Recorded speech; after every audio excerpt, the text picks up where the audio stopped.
ang mga kwento ng pag-ibig, kwento ng buhay at kwento ng pag-asa dito sa Barangay Love Stories. Love Stories.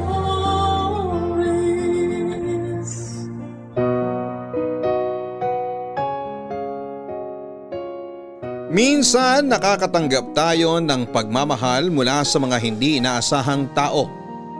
Maaring may malaking parte sila sa buhay natin na hindi agad natin napagtatanto. Ikaw kabarangay, kanino mo naranasan ang pagmamahal na hindi mo inaasahan? May mga taong dumarating sa buhay natin na sa umpisa'y hindi natin magugustuhan. Akala natin wala silang magandang maidudulot sa ating buhay. Pero kadalasan sila pa yung nagpapatunay na mali pala tayo ng inaakala at maaga lamang natin silang nahusgahan. Sa kwentong ibabahagi ng ating sender ngayong araw, mapagtanturing kaya niya ang tunay na intensyon ng mga taong nagmamahal sa kanya o idaraan na lamang niya ito sa mga matinding panghuhusga. Yan ang kwentong matutunghayan natin ngayong araw mula sa sulat na pinadala ni Pinang. Sabay-sabay natin pakinggan ang kanyang kwento ng pag-ibig, buhay at pag-asa sa nangungunang Barangay Love Stories. Dear Papa Dudut, mapagpalang araw po sa inyo at sa lahat ng mga nakikinig ngayong araw. Proserfina po ang tunay kong pangalan pero Pinang na lamang po ang itawag ninyo sa akin. Nung nangyari po ang kwento ko ay 28 years old pa lamang ako at pamamasada ng tricycle ang hanap buhay ko. Madalas po akong tinutokso noon dahil bukod sa panlalaki, ang mga damit ko ay lagi pang kulay itim. Sabi ng nanay ko ay parang wala na raw akong alam na ibang kulay. Papadudot ulila na po kami sa ama noon. Tuberculosis ang kinamatay niya kaya mula noon ay sinanay na lamang ang kasama namin ang bunso kong kapatid. At dahil kapos kami sa pera hanggang second year high school lang po ang natapos ko. Ako na lang ang tumulong sa nanay ko sa mga gastusin at sa pagbabayad sa mga utang namin na ginastos sa pagpapaospital noon kay tatay. Pagtitinda lang kasi ng isda ang inaasahan ng nanay ko. Yung bunso ko namang kapatid ay nag-aaral pa sa elementarya. Bata pa lamang ako, Papa Dudut, ay interesado na ako sa pagmamaneho ng motor. Naghahabal-habal kasi noon si tatay at noong 15 anyos na ako ay tinuruan na niya akong magmaneho. Nang mamatay siya ay pinagawa namin ng sidecar ang motor niya para gamitin sa pamamasada. Malaking tulong naman po yun sa amin dahil malaki-laki rin po ang kinikita ko sa pang-araw-araw. Madaling araw pa lamang bumabiyahe na ako para sa mga nagtatrabaho sa bayan. May kumukuha rin sa akin para maging service ng mga bata sa pagpasok sa eskwelahan. Lahat ng kinikita ko ay ibinibigay ko kay nanay. Nang panahong yun ay halos hindi ko na inisip ang sarili ko. Hindi po uso sa akin ang skincare. Tamang hilamos at ligo lang ay ayos na. Kaya hindi rin ako umaasa na may lalaki pang magkakagusto sa akin. No boyfriend since birth po ako, Papa Dudut. Itinatako na rin sa isipan ko na hindi na talaga ako magkaka-boyfriend o magkakaasawa. Wala rin naman kasing nagkakamaling manligaw sa akin. Wala ring nangungulit hanggang sa makilala ko si Kaloy.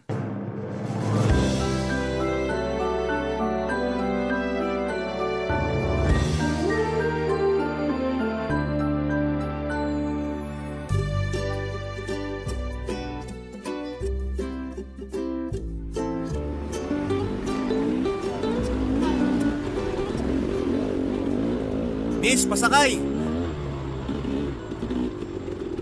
San po kayo? Papara na lang ako mamaya kapag nandun na tayo sa bababaan ko. Ako, narinig ko na yan. May mga ganyan na ako naging pasahero nun pero wala namang palang pamasahe. Grabe naman to. Napaka-judgmental. Mukha ba ako mambubudol? Hindi ko nasasagutin yung tanong mo. Masasaktan ka lang. Eh di parang sinabi mo na rin mukha nga ako mambubudol. Pero huwag kang mag-alala, miss. May pambayad ako. Oh, eto. 100 yan. Hawakan mo na. Mamaya mo na lang ako bigyan ng sukli kapag bababa na ako.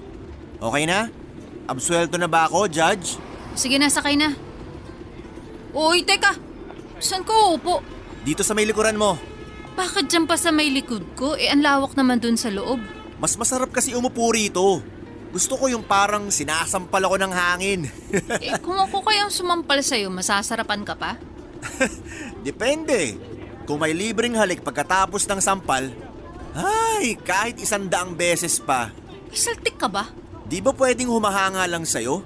Kaya nga sa dami ng dumaang tricycle dito, ikaw lang yung pinara ko.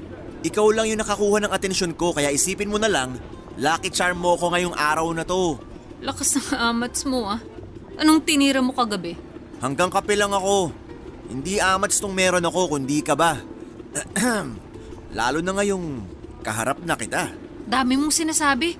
Sumakay ka na nga lang para makababa ka na rin agad. Bad trip kay aga-aga. Eto na, sasakay na. Dahan-dahan lang ha. First time ko. Baliw.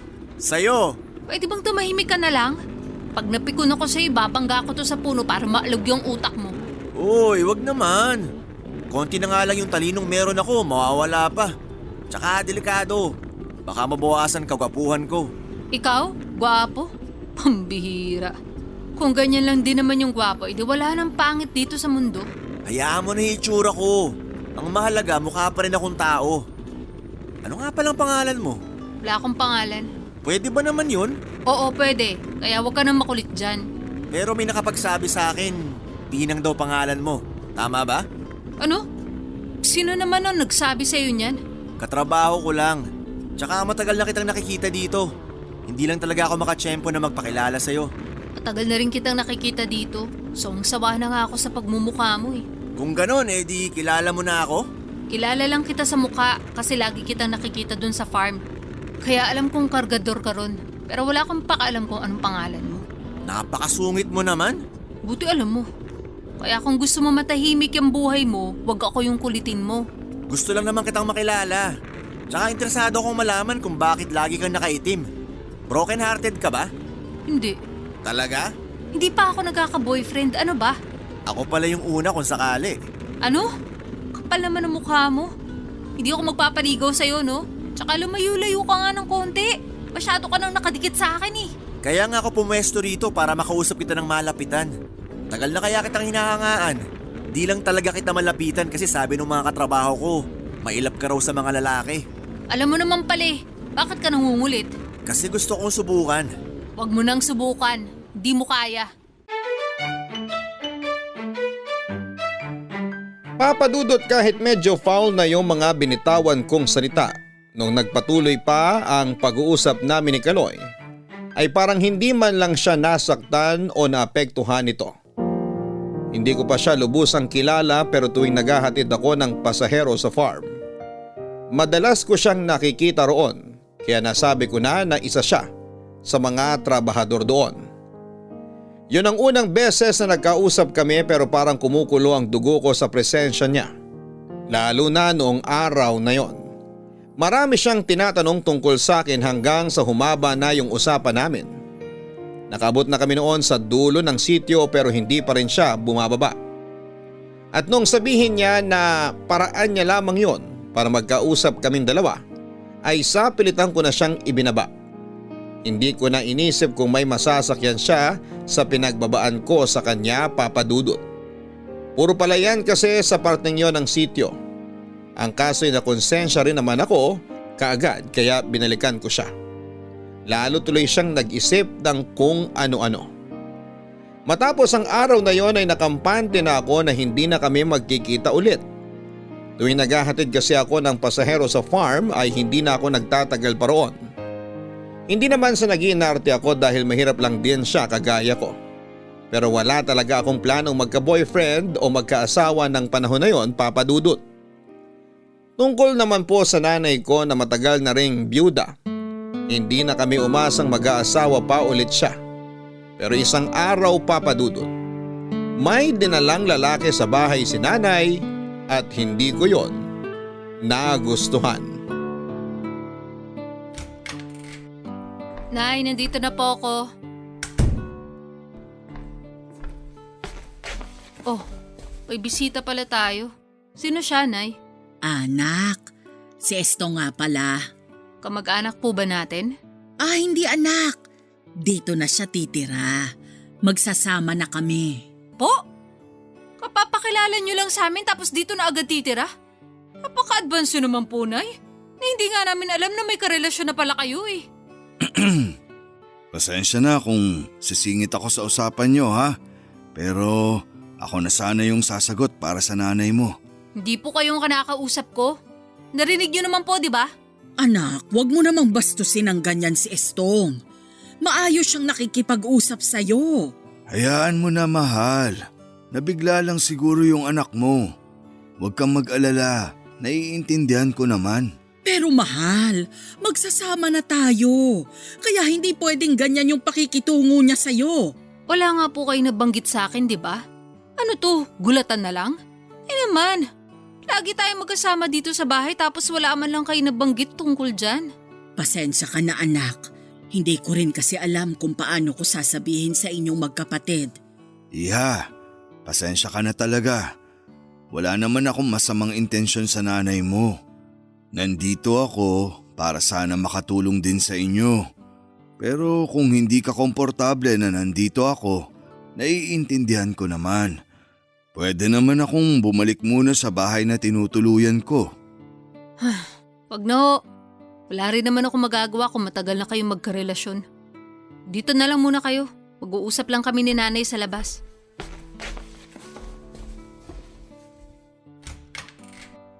Nay. Sige anak. Mahal, maiwan ka na muna namin ha. Usap lang kami ng anak ko. Sige. Ayos lang ako rito. Anak, bakit naman ganun ang pakikitungo mo kay Estong? Nahiya tuloy sa'yo. Dapat lang po, Nay. Sa ilang buwan na magkarelasyon kayo, hindi man lang siya nagkusa na magpakilala sa amin ni Bunso. Ang totoo niyan, matagal niya nang gusto na makilala kayo. Ako lang yung may ayaw. Iniisip ko kasi, baka hindi pa kayo handang magkapatid. At ngayon po, sa tingin nyo handa na kami. Ginulat nyo nga kami. Kung alam ko lang sana may karelasyon na kayo, edi sana hindi ako magre-react ng ganun. Baka nga sumang-ayon pa ako agad sa pagtira niya sa bahay. Hindi mo ba siya gusto para sa akin, anak? Hindi naman po sa ganun. Nagulat lang ako. Tsaka mukha naman matino yun eh. Teka, saan ba kayo nagkakilala? Dun lang sa farm. Inalo ko siya ng isda hanggang sa maging suki ko na siya. Naging magkaibigan kami. Nung medyo tumagal-tagal na, ayun, nanligaw na siya sa akin. Paalala lang po, Nay ha. Menopause na po kayo.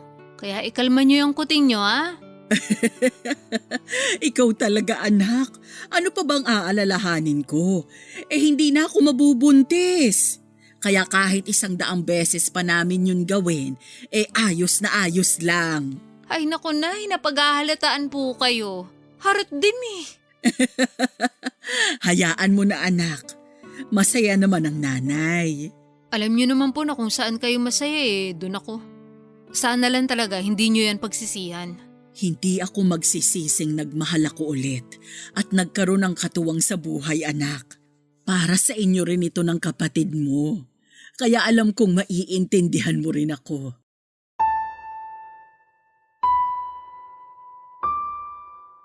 Papadudot pumayag ako noon na sa bahay na tumira ang bagong kinakasama ni nanay. Pinagbigyan ko si nanay sa kahilingan niyang yon dahil batid ko rin naman na nahihirapan na siya sa pagtatrabaho. Kahit naman kasi nakakatulong na ako sa kanya ay malaking halaga pa rin ang binubuno namin para mabayaran ang mga utang namin. Nagtaka nga po ako noon kung bakit gano'n na lamang kumayod si nanay para makabayad kami ng utang. Saka ko lang nalaman na nakasanla pala sa dating amo ni nanay ang bahay at lupa namin. Para akong pinagsakluman ng langit at lupa sa mga nalaman ko. Mahalaga kasi ang lupang yon kay tatay. Isa pa doon kami lumaki. Isa sa mga bilin ni tatay na alagaan namin yung lupang pinag-ipunan niya ang pambili noong nagpakasal sila ni nanay. Yun lang daw kasi ang maipapamana niya sa amin, pero nung nalaman kong nakasangla pala at ginigipit na ang nanay ko ay sobrang nanghina ako, Papa Dudut. Noong nagdesisyon si nanay na magsama na sila ni Tio Estong, alam na rin pala niya ang tungkol sa lagay ng lupa namin kaya nangako siya na tutulong sa pagbabayad. Kahit na hindi ko pa siya lubos na tinatanggap sa pamilya namin ay tinanggap ko na rin siya, lalo na ang alok niyang tulong. Sinubukan ko rin makisama ng maayos sa kanya pero tuwing nakikita ko siya ay naaalala ko lamang ang tatay ko at ang matinding pangungulilang nararamdaman ko.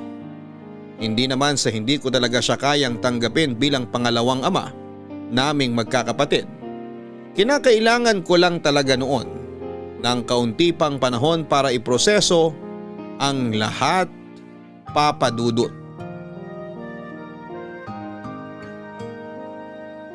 Papa Dudut, sa kabila ng pag-aalinlangan ko na tanggapin si Tio Estong bilang pangalawang tatay namin, ay hindi naman siya pumalya sa pagiging mabuting katuwang sa nanay ko. Mula nang dumating siya sa buhay namin ay naging magaan na ang lahat para sa akin. Hindi lang sa mga gastusin kundi pati na rin sa mga mabibigat na gawaing nakasanayan ko noon. Lagi niyang sinasabi na babae pa rin ako kaya hindi ko na dapat ginagawa ang mga yon. Aaminin ko na natouch ako sa pagmamalasakit niya. Pakiramdam ko tuloy ay hindi lang ako nagkaroon ng pangalawang tatay kundi nagkaroon din ako ng bagong kaibigan. Nakakapagtabi na rin ako noon ng kaunting pera para sa sarili ko. Dahil doon ay tuluyan ko na siyang tinanggap sa pamilya namin. Hindi nagtagal ay nagpakasal na rin si Nanay at Tio Estong sa huwes. Suportado naman naming magkapatid yon. Masaya kami para kay nanay dahil matagal din siyang naging single. Simple lang ang kasal nila, tinutokso ko pa nga noon si nanay dahil parang dalaga pa siya sa suot niyang bestida at kilig na kilig pa kay Tio Estong. Yun pa lang ang unang pagkakataon na nakita ko siyang ganon kasaya mula nang mawala si tatay. Dahil pareho na silang walang mga magulang, bukod sa amin ay yung kapatid lang ni Tio Estong ang dumalo sa kasal. Pagdating naman sa simpleng selebrasyon namin, halos mga kakilala lamang ang inaasahan naming dadalo. Pero sa hindi inaasahang pagkakataon ay may isa pang bisitang dumating na hindi ko akalaing pupunta roon, Papa Dudut. Hi, Pinang. Huwag mo kong kausapin. Sungit naman. Bisita rin kaya ako rito. Sa pagkakaalala ko, hindi ka naman namin inimbita. Ikaw hindi. Pero yung stepfather mo, oo. Ano? Si Chong, inimbita ka? Huwag mo sabihin ka mag-anak ka nun. Hindi. Magkatrabaho lang kami. Madalas ko kasi siyang kakwentuhan, kaya ayun. Medyo dikit na kami. Baka naman ikaw lang nag-iisip na dikit kayo. Assuming ka pa naman. Parang gaya lang yan nung akala mo gwapo ka kahit hindi naman talaga. Wow! Eh di kinukonsidera mo rin na gwapo talaga ako. Kung nagwagwapuhan ka sa sarili mo, pues ako hindi. Doon ka na nga. Kung gusto mo makikain, kumain ka na lang. Huwag kang dikit ng dikit sa akin. Kapag sinungitan mo pa ako ulit, isusumbong kita kay Mang Estong. Samahan pa kita. Kapag sinamahan mo ako, ipapakilala kita bilang girlfriend ko. Ewan ko sa'yo, dyan ka na nga. Uy, huwag mo naman ako iwan dito. Ay, sige na. Di na kita iinisin. Sa isang kondisyon. May kondisyon pa? Kapal ha? Kapag nasagot mo yung tanong ko, magpapakabait ako ngayong araw. O sige, tignan natin. Ito yung tanong ko. Bakit lagi ka nakaitim na damit? Akala ko nga magsusuot ka ng kahit puti o pink man lang ngayong kasal ng nanay mo. Pues, para sa kaalaman mo, hindi pa ako nakapagsuot ng damit na pink sa tanang buhay ko. At saka mas gusto ko yung itim kasi gusto ko lang. Walang malalim na dahilan. Okay. At least alam ko na kung anong kulay yung ibibigay kong regalo sa'yo. Regalo para saan? Matagal pa birthday ko mga 3 buwan pa. Hindi lang naman sa birthday pwede magregalo Teka nga, bakit mo naman ako reregaluhan ha? Close ba tayo? Hindi pa, pero pagtatrabahuhan ko maging ka-close ka. Ganun? Sige, samahan mo ko maghugas ng mga plato mamaya kapag nakauwi na lahat ng mga bisita. Talaga? Sige ba? Marunong ka? Oo naman. Baka hindi mo alam marami akong kayang gawin. Marunong ako sa lahat ng gawaing bahay at batak din sa trabaho. Kaya kung kailangan mo na ng mapapangasawa, sabihan mo lang ako. Iba rin yung saltik mo, no? Ikaw na mismo nagbebenta sa sarili mo. Ngayon lang kasi ako nagkagusto sa isang babae ng ganito katindi. Yung tipong nagsimula talaga sa paghanga. Tinatanaw-tanaw nga lang kita nung nakaraan eh. Tapos ngayon, nakakausap na kita. Ang saya, di ba? Masaya na yon para sa'yo? Oo. Bakit ikaw? Ano bang magpapasaya sa'yo? Kapag nabayaran ko na lahat ang mga utang namin at natubos na tong bahay at lupa namin sa pagkakasangla. Ginigipit na kasi si nanay nung pinagsanlaan niya. Ganun ba? Kung gusto mo, ako natutubos. Ano ka nangangarap ng gising? Sa kinikita natin, hindi natin kaya yun. Paano kung may tumulong sa inyo na tubusin yung bahay at lupa nyo? Okay lang ba sa'yo? Okay lang naman. Basta hindi ako yung kapalit. Sigurado rin naman ako na hindi papayag nanay mo na gawin kang pambayad. Walang katumbas na halagang nag-iisang pinang dito sa lugar natin. Nang uto ka pa ha. Alam mo, kung dumidiskarte ka lang para makapagbalot ka ng handa mamaya, hindi yan uubra sa akin. Manghihingi na lang ako kay Mang Estong. Siguradong hindi ako tatanggihan nun. Ang sasarap pa naman ng mga pagkain, lalo na yung biko. Talaga? Nasarapan ka dun sa biko? Oo. Sino ba nagluto nun? Magpapaluto nga ako sa birthday ko. Ako. Talaga? Wow, magaling ka rin palang magluto. Salamat. Pero tsamba lang yun. Papadudot, muli na namang napahaba ang usapan namin noon nang hindi namin namamalayan. Masaya naman siyang kausap at nasasabayan niya yung kanal humor ko. Nakakainis lang siya noong una pero noong medyo nakilala ko na siya ay agad na gumaan ang loob ko sa kanya. Para akong nakahanap ng solid na kaibigan sa katauhan ni Kaloy. Hindi ko pa iniisip noon na may romantic feelings na yung nararamdaman ko para sa kanya. Bukod kasi sa hindi ako sanay na sinasabi ang tungkol sa tunay kong nararamdaman, ay hindi pa talaga ako handang makipagrelasyon sa kahit na sino. Pagkatapos ng kasal ni nanay at Tio Estong, paminsan-minsan ay naiisip ko na rin ang masayang usapan namin ni Kaloy. Ewan ko ba pero nahihiya talaga akong aminin na apektado na ako sa presensya niya. Baka kasi masyado ng late yung edad ko para maramdaman yung ganong bagay. Baka sabihin ng iba, nagfi-feeling teenager samantalang 30 anyos na ako ng panahong yon. Papadudot, sa kakaisip ko nga po noon kay Kaloy ay umabot na siya sa panaginip ko. Ilang beses ko nang napapanaginipan na magkasama kami. Magkahawak kamay at muntik pa niya akong mahalikan. Aaminin ko na medyo nahiya ako sa parting isinama ko pa ito sa pagkukwento ko sa inyo. Pero sa ganong paraan po talaga ipinamukha sa akin ng tadhana na hindi na basta pagkakaibigan lang yung nararamdaman ko para kay Kaloy. At mas lalo pang lumala ang nararamdaman ko nang bigla na lamang siyang sumulpot sa bahay namin para umakyat ng ligaw.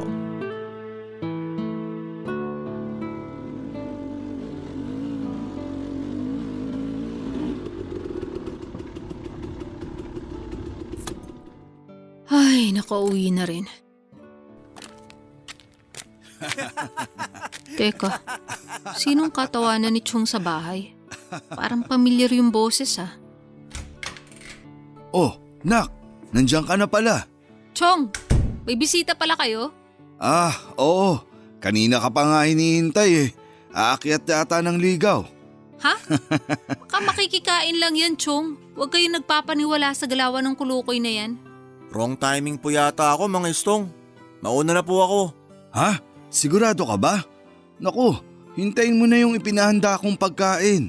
Baka nagugutom ka na. Ilang oras ka na rin naghihintay kay Pinang. Pasensya na po, Mang Estong. Naabala ko pa kayo. Pinang, mauna na ako. Aalis ka na talaga? Uy, ano ka ba? Nagbibiro lang naman ako kanina. Ikaw naman kasi anak, sinimulan mo agad eh. Si Chong naman nangungonsensya pa.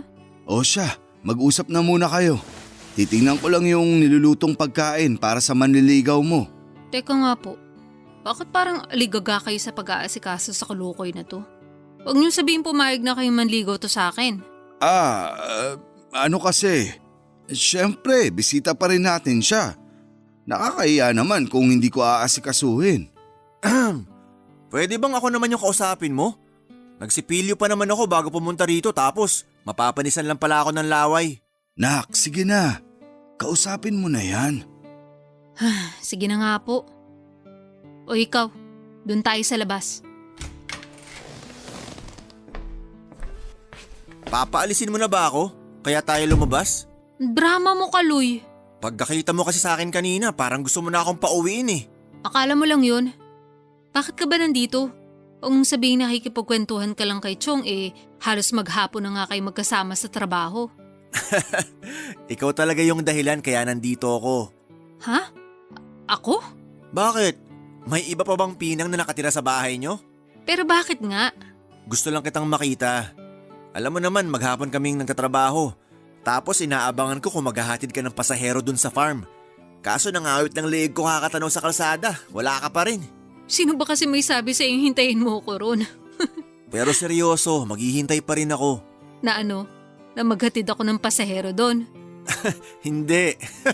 Langya. Akala ko naman na-gets mo. Ano ba kasi yun? Ang sabi ko, maghihintay pa rin ako hanggang sa pumayag ka ng ligawan kita. Yun ba yun? Di mo kasi nililinaw eh. May pag-asa bang pumayag ka? Siguro. Nga pala, may tanong ako sa'yo. Ano yun? Nagka-girlfriend ka na ba dati? Oo, Talaga? Nakailang ka na? 2 pa lang. Yung una nung high school ako, tapos yung huli nung college ako. Wow! Nag-college ka? Oo, agriculture yung kinuha kong kurso. Natapos mo ba?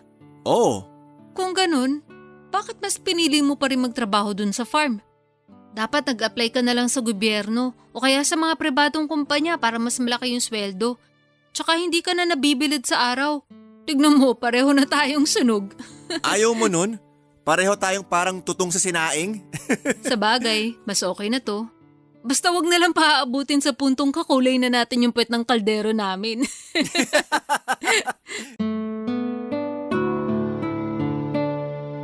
Papadudot na putol yung masama naming tawanan nang biglang dumating si nanay. Bakas sa reaksyon niya na hindi niya gustong naroon si Kaloy sa amin. Kung hindi pa siya sinaway ni Tio Estong ay hindi pa siya titigil sa pagpaparinig. Hindi ko makakalimutan yung sinabi niya noon na magpapaligaw na lamang daw ako ay sa kasing hirap pa namin. Masakit po yun para sa akin dahil yun ang unang beses na nakarinig ako ng ganong pangiinsulto mula kay nanay. Sa lahat ng taong kilala ko ay sa kanya ko yon pinaka hindi inaasahang mapapakinggan. Dahil nahiya na si Kaloy sa mga sinabi ni nanay ay nagpaalam na rin kaagad siya noon. Pagkaalis naman niya ay medyo nagkasagutan pa kami ng nanay ko. Nakiusap ako sa kanya na kung pwede sana'y itrato niya na rin ang maayos ang taong pinapahalagahan ko bukod sa kanila. Isa pa, nasa hustong edad na ako para magdesisyon kung sino ang mga kikilalanin ko o hindi. Naintindihan ko naman na nagmamalasakit lamang sa akin si nanay pero hindi ko nagustuhan yung sinabi niyang hindi kami maiaahon sa kahirapan ng isang kagaya lamang ni Kaloy. Sanay naman po kami sa pinaghihirapan yung mga bagay-bagay. Kaya nagtataka po ako kay nanay kung bakit nakapagbitaw siya ng ganong salita. Papadudot hindi lang po sa pagtrato ni nanay kay Kaloy ang napansin ko ng panahong yon. Napansin ko rin na nagiging malamig na rin ang pakikitungo niya kay Tio Estong. Tumigil na rin sa pagtitinda ng isda si nanay at sinabing may iniaalok na trabaho sa kanya ang kakilala niya. Namasukan daw siyang tindera sa isang malaking bakery. Naniwala naman ako sa kanya kaya hindi na ako nagtanong pa. Pero nung halos araw-araw na siyang may inuuwing bagong damit, doon na po ako nagduda sa sarili kong ina.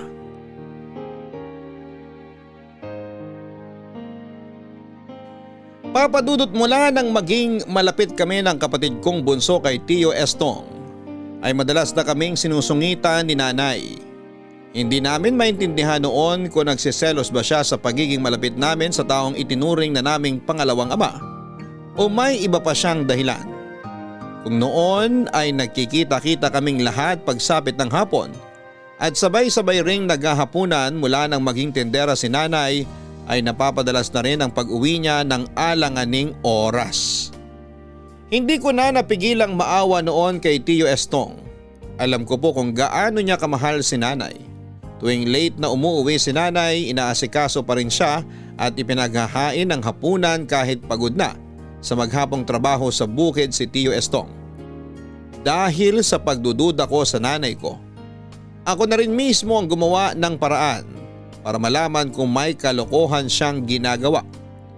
Noong araw na yon ay sinadya kong hindi na mamasada bandang hapon para sunduin si nanay sa bakery na sinasabi niyang pinapasukan niya.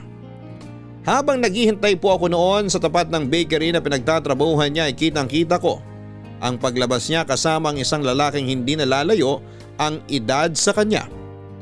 Nakahawak siya sa braso nito at masayang nag-uusap bago magpaalam si nanay sa pag-uwi niya noon. Kitang-kita ko ang pagkagulat sa mukha niya nang businahan ko siya ng mga sandaling yon.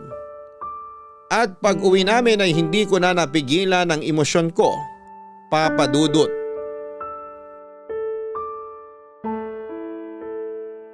Pinang, mag-usap tayo anak. Talaga mag-uusap tayo, Nay. Nakita ko eh. Kitang-kita ng dalawang mata ko. Ang tindi nyo nga eh. Kapit na kapit kayo dun sa lalaking yun. Anak, makinig ka muna sa akin. Pakiusap. Wala naman po ako maririnig sa inyo kundi kasinungalingan eh. Pero sige, bibigyan ko kayo ng pagkakataon magpaliwanag.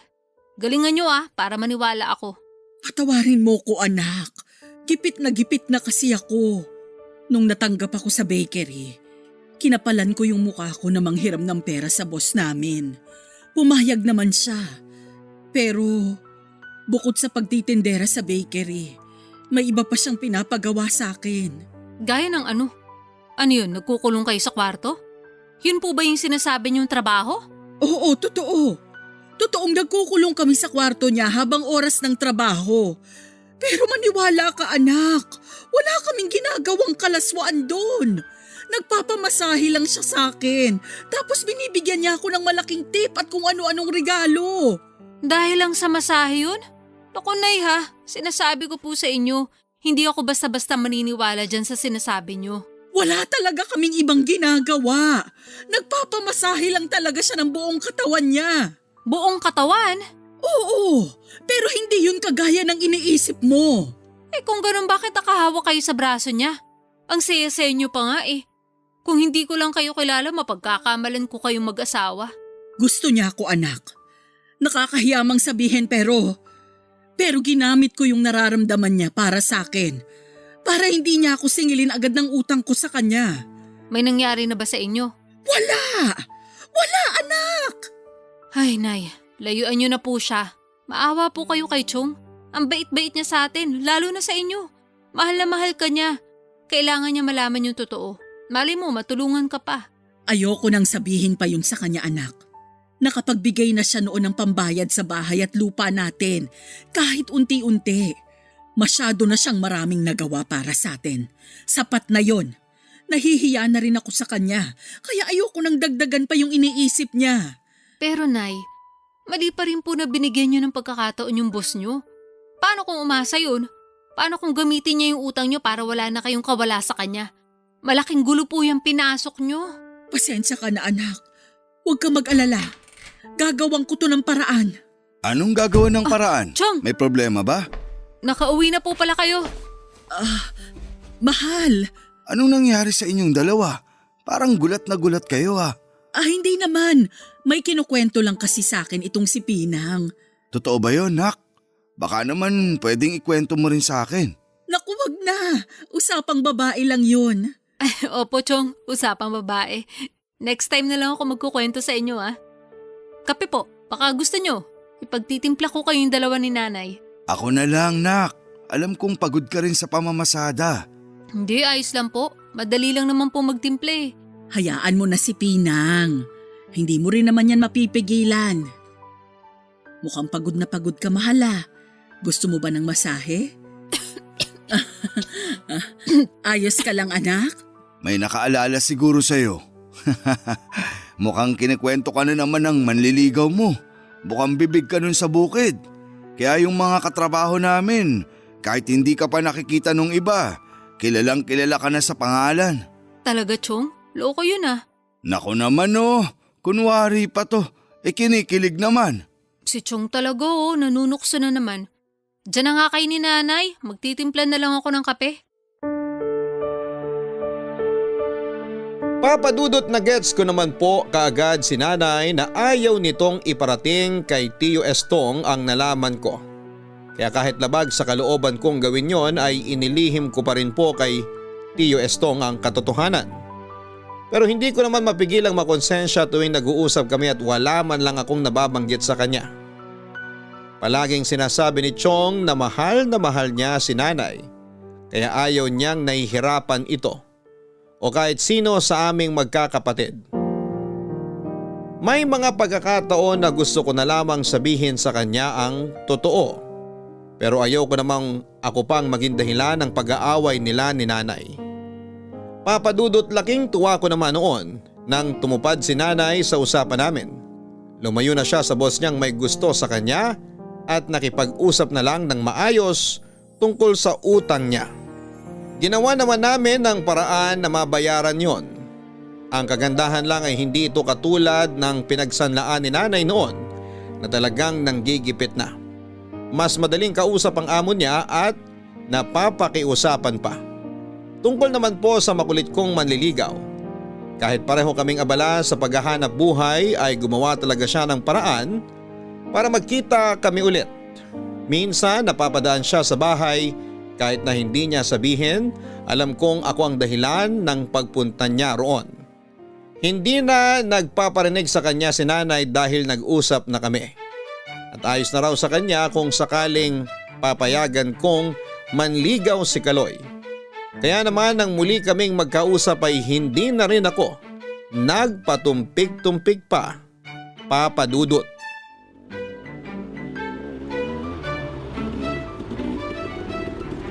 Oy Kaloy, saan mo ihahatid yung buhat mong palay? Doon sa may kanto. Sakay na. Sigurado ka ba? Mabigat tong mga dala ko. Oo, dadaan din naman ako ron eh. Sige na nga. Tatanggi pa ba ako ikaw na yan. Bilisan mo na, baka magbago pang isip ko.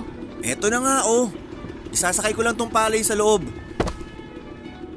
Sipag mo makapagtrabaho ka parang may binubuhay ka ng pamilya Ikaw rin naman Maghapon kang namamasada tapos ang aga mo pang umaalis sa inyo. Gawin mo lang motivation yung utang. Kahit inaantok ka pa, kapag naaalala mo yung utang, magigising pati kaluluwa mo. Ganyan din kami dati. Kami? Bakit? May kasama ka ba sa bahay nyo? Oo naman. Anong akala mo sa akin? Uli lang lubos? Mukha lang naman akong palaboy dito sa lugar natin. Pero may inuuwian din naman ako. Hindi mo naman kasi nakwento yung tungkol sa mga magulang mo. Kaya malay ko ba? Gusto mo bang ipakilala na kita sa kanila? Agad-agad? Kapag handa ka na. Pwedeng saka na lang. Hindi ko pa kasi alam kung paano sila haharapin eh. Tsaka, hindi pa naman kita boyfriend, di ba? Yun lang. Pinamukha sa akin. Biro lang. Naiintindihan naman kita. Salamat kung ganun. Ang kaso, paano mo naman ako magiging boyfriend kung di mo pa ako pinapayagang manligaw sa'yo? Kailangan na ba? Hindi naman. Pero kung may tiwala ka na sa akin at gusto mo na rin ako, pwede mo naman akong payagan na ngayon. Sige, manligaw ka. Pero makaluma kasi yung pamilya namin pagdating sa panliligaw eh. Alam ko na yan. Binalaan na kaya ako ni Mang Estong. Sabi niya, kapag pinayagan mo na raw ako na manligaw, siya mismo yung magpapahirap sa akin. Wala raw boss. Ibig kong sabihin, walang kaibigan kapag ikaw yung pinag-uusapan. Sinabi talaga ni Chong yun? Malalaman mo kapag pumunta na ako sa inyo para simulan yung panliligaw ko. Pero may tanong muna ako sa'yo. Itanong mo na lahat. Kahit ano, sasagutin ko. Kapag naging tayo ba, mas gugustuhin mong manamit ako ng pambabae? Hindi ka ba mahihiya na ganito yung magiging girlfriend mo? Seryoso ka ba? Bakit naman ako mahihiya na ikaw yung girlfriend ko? Panalong-panalo na ako sa'yo. Masipag, madiskarte, walang kaarte-arte, at maganda pero simple. Ganyan na ganyan yung gusto ko sa isang babae. Nagustuhan ko yung ikaw mismo. Kaya hindi ko babaguhin kung ano ka. Talaga? Buisit. Baka mamaya mapaiyak na ako nito ah. Focus naman ni Bella. Sasagutin mo pa ako. Uy, kahit dinadaldal mo ko nakapokus to. Tsaka kabisado ko ng kalsada dito no. Kahit nakapikit pa ako, mayahatid kita ng buong buo sa pupuntahan mo. Buong buo talaga. Pero hulog na ako. Bakit kasi hindi ka umayos ang pagkakaupo mo dyan? Bagal talaga. Ano? Sabi ko ang slow mo. Nababagalan ka pa sa pagtakbo ko? Ha? Hindi yun ang ibig kong sabihin. Pero sabi mo ang bagal ko. Ay, ang hirap talaga bumanat kapag masyadong inosente yung kausap. May sinasabi ka? Wala. Sabi ko, ingat. Ingat sa pagmamaneho. Papadudot, narinig ko naman noon lahat ng mga sinabi ni Kaloy pero sinadya kong magpanggap na hindi ko siya naiintindihan. Hindi pa kasi ako handang makita niya kung paano ako kiligin sa mga sinabi niya. Baka isipin niya na lumalabas ang pagiging babae ko kapag siya yung kasama ko. Totoo naman yon, pero gusto ko pa siyang subukan kung hanggang kailan siya tatagal sa panliligaw niya bago niya makita ang kahinaan ko bilang isang babae. Bili noon ng namayapa kong ama na huwag akong bibigay ng basta-basta sa isang lalaki kahit na mukhang mabuti naman ang intensyon nito. At dahil wala na si tatay, si Tio Estong na ang tumulong sa akin. Pinag-ayos ni Chong ng mga sirang bakod si Kaloy. Pinag-igib din niya ng tubig kahit meron namang kaming balon sa likod ng bahay namin. At ang huli, isang linggong namasada ng tricycle si Kaloy para sa akin. Ang nakakatuwa naman po roon, wala akong narinig na kahit isang reklamo mula sa kanya. Mukhang pasado rin naman siya kay Chong at sa nanay ko kaya nabuo na rin noon ang desisyon ko. Nagawa niyang patunayan ang sarili niya, Papa Dudut. Aaminin ko, Papa Dudut, na hindi rin naman ako dihado kay Kaloy. Yung sipag pa lang at pagiging gentleman niya kahit medyo may kakulitan siya ay pasok na sa banga. Handa na nga po sana akong sagutin siya noon nang may malaman ako tungkol sa pagkatao niya. Papadudod, saka ko lamang naintindihan kung bakit aligaga sa pag-asikaso si Tio Estong kay Kaloy noong bumisita siya sa amin. Yun ay dahil isa siya sa mga may-ari ng malaking farm doon sa amin. Ang malupit pa roon ay nag-iisa lamang siyang anak kaya sa kanya rin yon ipapamana. Wala talaga akong kaideya-ideya noon dahil hindi ko naman kilala yung mag-asawang may-ari at hindi ko rin alam na may anak pala sila. Isa pa ay ginagawa rin ni Kaloy ang mga trabaho ng mga tauhan nila kaya hindi ko talaga yon mahalata. Hindi naman sila yung tipong sobrang yaman pero nahiya ako noong naalala kong napagkamalan ko siyang kargador sa sarili nilang farm. Sa halip na magalit na hindi agad sinabi ni Kaloy ang tungkol doon ay natawa na lamang ako, Papa Dudut. Sino ba naman kasing mag-aakala na yung makulit kong manliligaw ay siya palang tagapagmana ng malawak na palayan at maisang nadaraanan ko sa pang-araw-araw. Pero kahit nalaman ko nang hindi talaga siya mahirap kagaya namin, hindi pa rin nagbago ang pakikitungo ko sa kanya. Kung paano kami noong nagsimula siyang manligaw ay ganon pa rin kami kahit alam ko na amo siya ni Tio Estong. Kahit naiintindihan ko naman kung bakit pinili niyang hindi na lamang yun sabihin sa akin, ay medyo nagtampo pa rin ako sa kanya. Hindi naman po siguro may iwasan yon, lalo na't kung ano-ano pa yung nasabi ko sa kanya sa pag-aakalang pareho kami ng estado sa buhay noon. Bakit parang hindi maipinta yung mukha ng dalaga ko? Chong, wag niyo po kung simulan, mainit ang ulo ko ngayon. Kalmahan mo lang, ikaw naman. Dahil ba yan kay Kaloy? Hindi po. Sus, sa akin ka pa ba magsisinungaling? Halos mabuo na nga yung mukha ni Kaloy dyan sa kunot ng noo mo. Chong naman eh. Magkape na lang kaya kayo dun sa kusina. Hindi, pag-uusapan natin yan. Ay, alam ko naman na nagtatampo ka sa kanya kasi hindi niya sinabi na hindi naman pala siya mahirap kagaya natin. Wala na po tayong magagawa ron.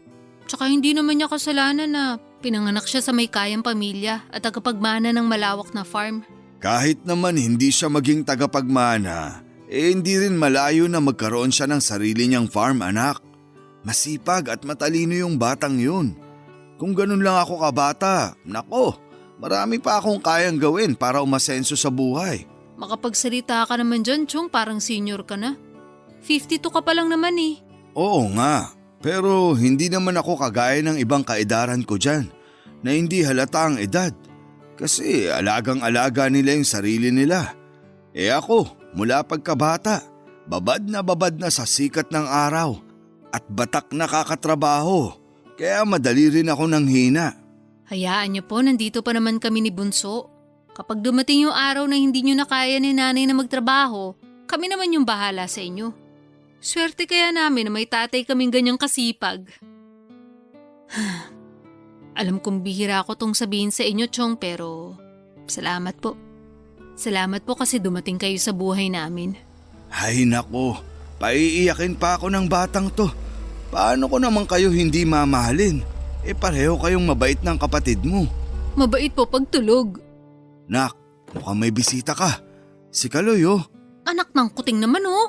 Kung kailang nag-i-emote yung tao tsaka pa darating. Chong, alis muna ako ah. Iikot lang uli ako dito sa atin. Baka makapick up pa ng pasahero. Hindi mo ba muna kakausapin yung manliligaw mo? Bahala po siya sa buhay niya. Uy, saan ka pupunta? Maghahanap buhay para yumaman. Galit ka ba? Mukha ba ako natutuwa? Usap naman tayo. Wala ako sa mood. Umuwi ka na lang. Sige na kahit sandali lang. Gusto ko lang mag-sorry kasi hindi ko kagad nasabi na ako yung amo ni Mang Estong. Oo nga pala, amo ka niya. Pinahihirapan mo ba siya? Bakit laging pagod na pagod yung Chong ko pag umuuwi? Siyempre, nagtatrabaho kami. Hindi naman kami nandun para magkwentuhan lang. Tsaka kung ano yung ginagawa niya, ginagawa ko rin naman. Pahumble ka pa dyan. Bakit ako kotse kang nagpunta rito? Kasi bala ko nang sabihin sa'yo yung totoo. Kaso nasabihan na ako ni Mang Estong na alam mo na pala. Kaya sorry na.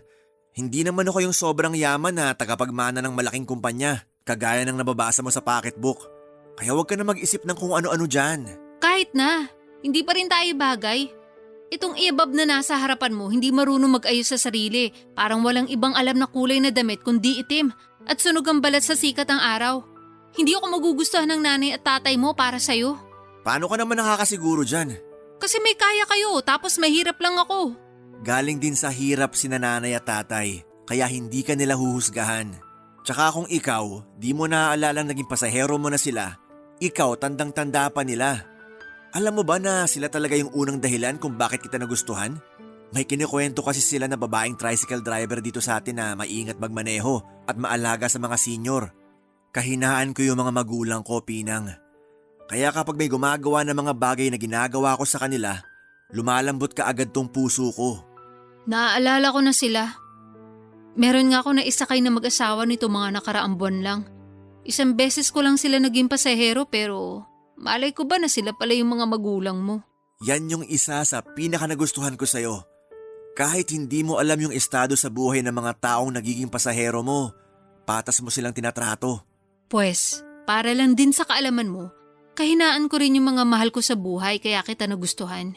Kaya kung gusto mo malaman kung anong nararamdaman ko para sa'yo, sige na, inaamin ko ng gustong gusto kita.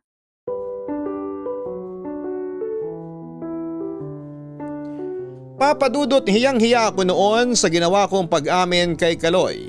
Halos silingin ko na noon na lamunin na lamang ako ng lupa para hindi ko makita yung reaksyon niya.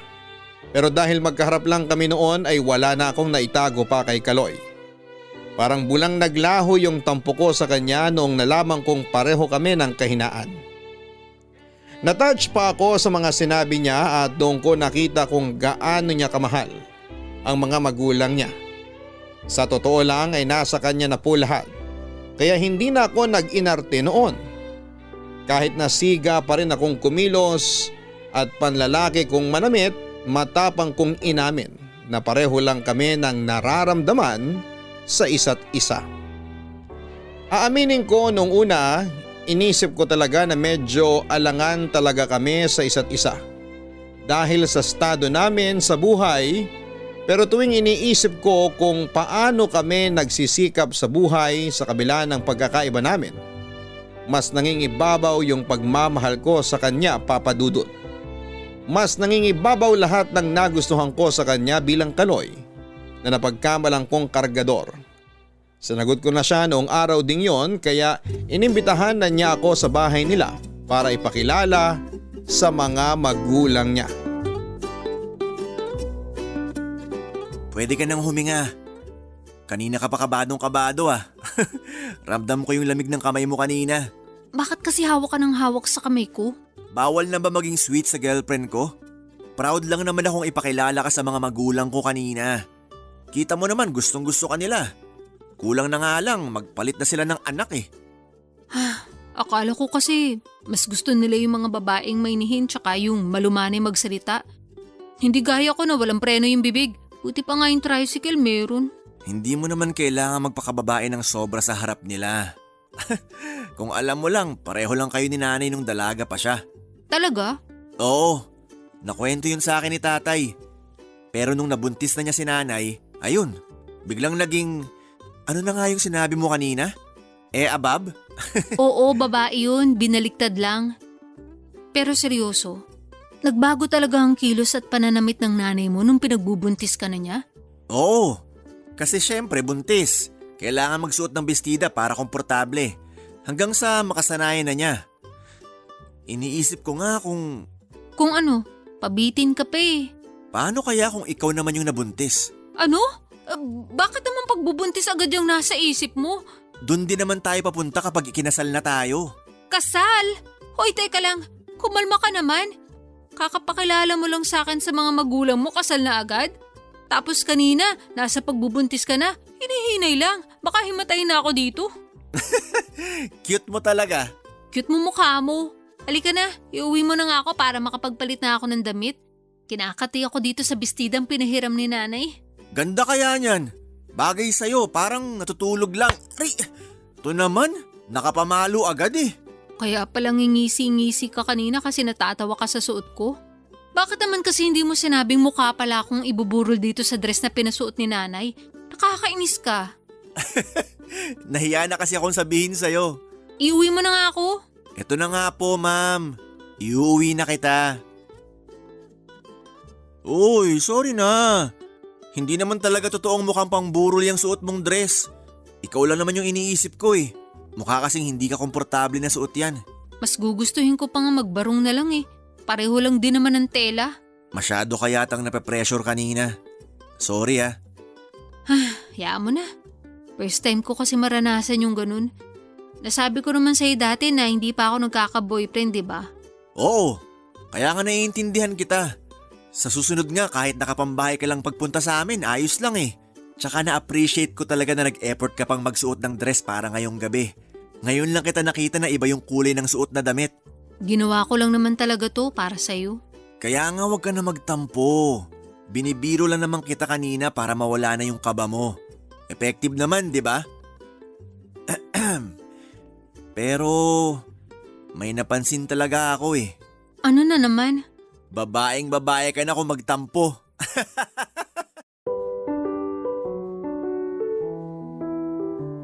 Papa Dudut, makalipas po ang ilang buwan na magkarelasyon kami ni Kaloy ay nagpakasal na kami sa simbahan.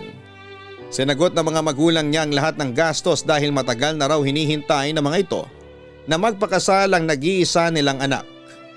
Nung una ay medyo nag-alangan pa ako na bumukod na kina nanay, pero dahil may asawa na ako, sinimulan ko na ring mag-adjust. Hindi yun naging madali para sa akin dahil nasanay na akong kasama ko sila at sabay-sabay kaming kumakain palagi. Matapos ang kasal, doon ako tumira sa bahay ni Kaloy. Mainit naman ang naging pagtanggap sa akin ng mga magulang niya kaya wala kaming naging problema.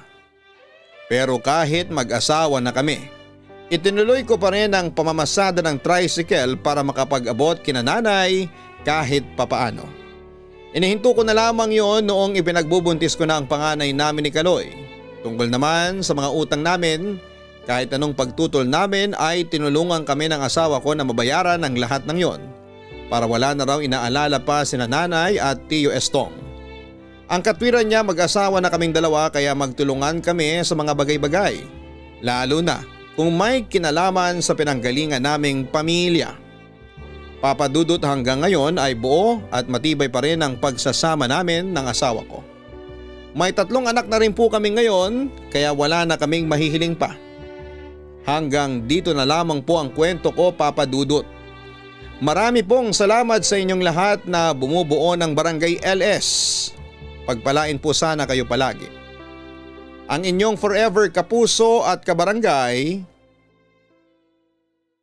Pinang. Mga kabarangay, sa mundong ating ginagalawan, hindi na natin masasabi kung sino nga ba ang pwede nating pagkatiwalaan. Kaya mahalaga na sa una pa lang ay nagpapakatotoo na tayo sa mga taong madalas nating nakakausap at nakakasama.